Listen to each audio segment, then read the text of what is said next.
Slick back.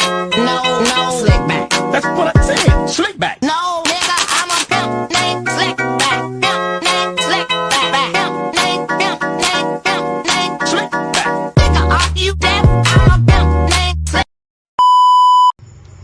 Assalamualaikum warahmatullahi wabarakatuh. Halo semuanya, perkenalkan nama aku Nina Agustina dari jurusan Pendidikan Agama Islam Fakultas Tarbiyah dan Keguruan.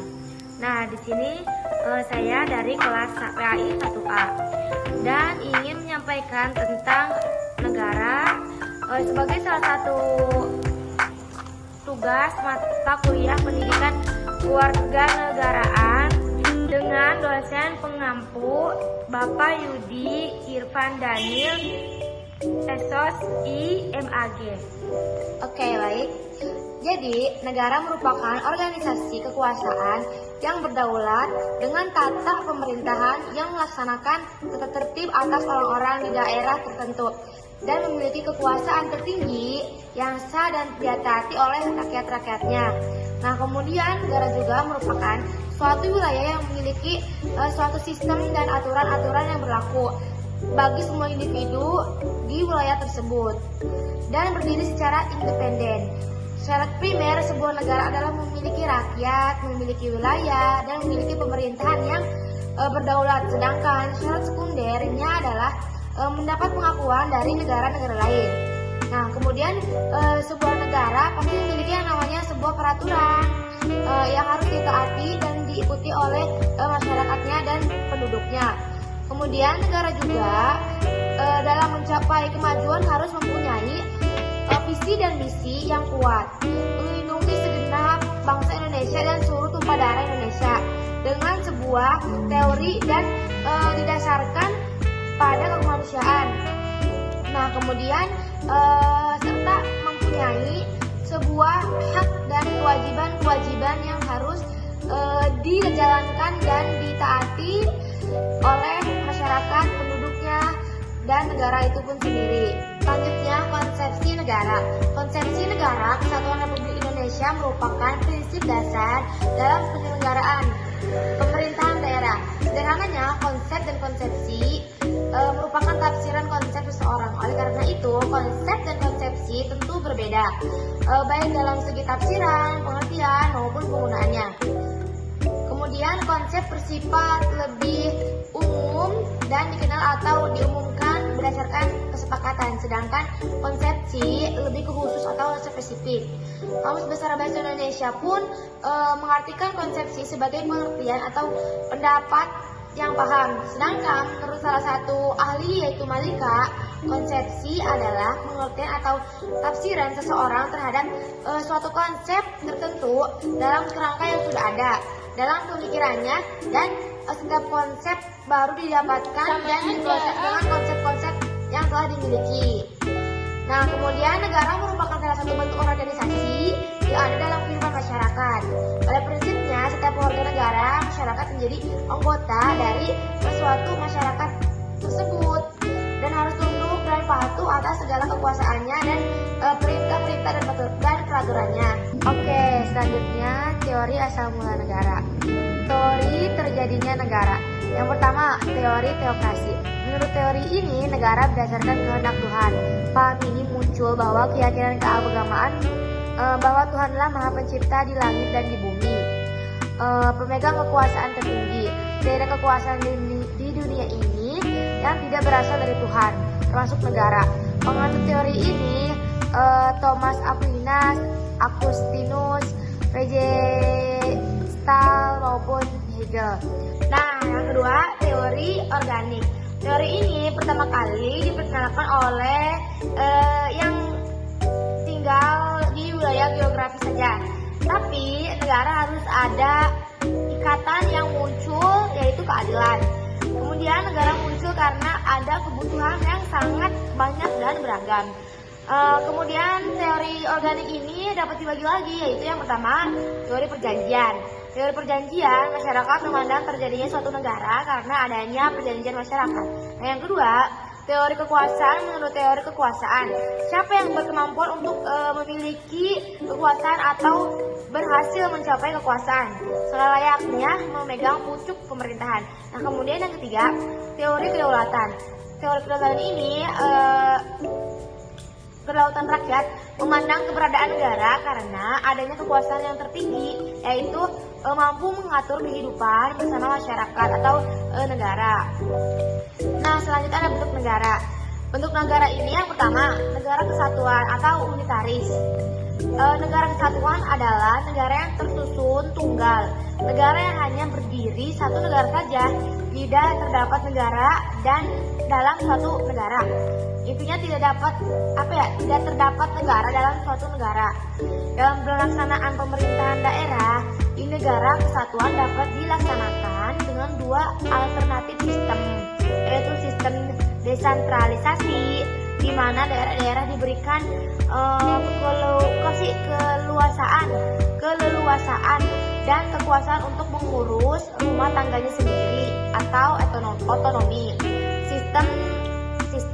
Nah, yang kemudian sistem sentralisasi, di mana segala sesuatu urusan dalam negara tersebut langsung diatur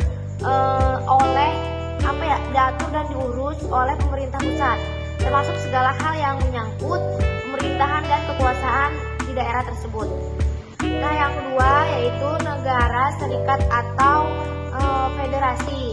Negara serikat ini adalah yang merupakan gabungan dari beberapa kemudian menjadi negara-negara bagian daripada suatu negara serikat.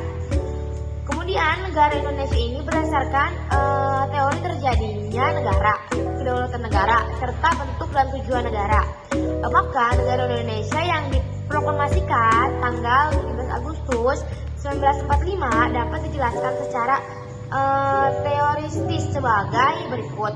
Yang pertama, lahirnya negara Indonesia merdeka tanggal 17 Agustus 1945 dalam proklamasi kemerdekaan Indonesia yang melahirkan Negara Kesatuan Republik Indonesia. Nah, kemudian yang kedua, demikian pula bangsa dan negara Indonesia tumbuh dan berkembang dengan dilatar belakangi oleh kekuasaan dan penindasan bangsa asing seperti perjalanan Belanda serta Jepang. Oleh karena itu, bangsa Indonesia tumbuh dan berkembang dilatar belakangi oleh adanya kesatuan nasib, yaitu bersama-sama dalam penderitaan di bawah penjajahan bangsa asing serta berjuang merebut kemerdekaan. Oke, selanjutnya unsur-unsur negara. Nah, unsur-unsur negara ini untuk melengkapi arti negara perlu diuraikan. Di antaranya yang pertama, rakyat. Rakyat adalah semua orang yang menjadi penghuni di suatu negara. Tanpa rakyat, mustahil negara akan terbentuk.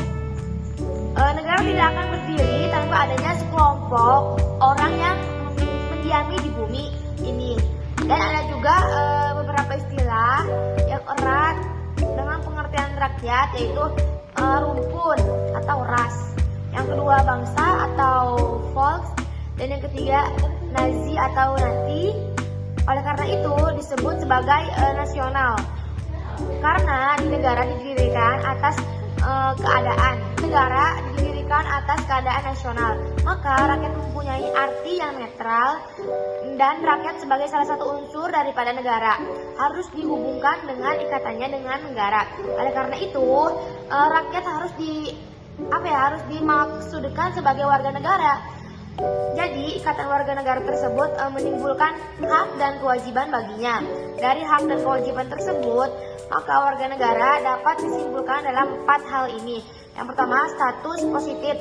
Status positif seorang warga ialah memberi hak kepadanya untuk menuntut tindakan positif daripada negara mengenai perlindungan atas jiwa, raga, milik, kemerdekaan, dan lain sebagainya.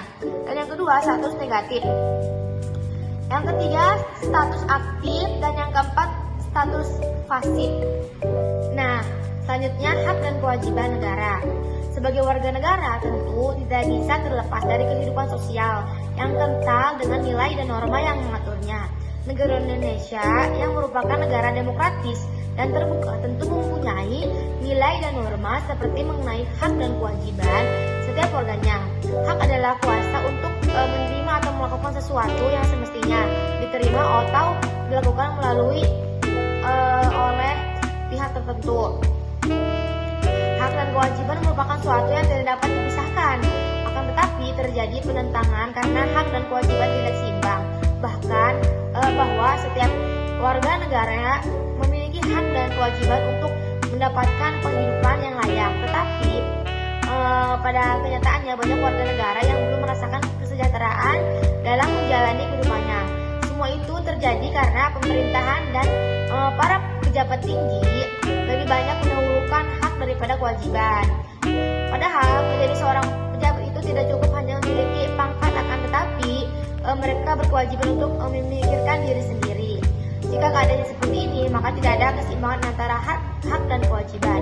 Kemudian, faktor-faktor yang mempengaruhi hubungan negara dan warga negara. Hubungan antara negara dan warga negara tidak terjadi secara statis atau tetap, tapi dapat berubah seiring dengan perkembangan zaman dan situasi. Ada beberapa faktor yang dapat mempengaruhi hubungan tersebut. Di antaranya adalah faktor sejarah.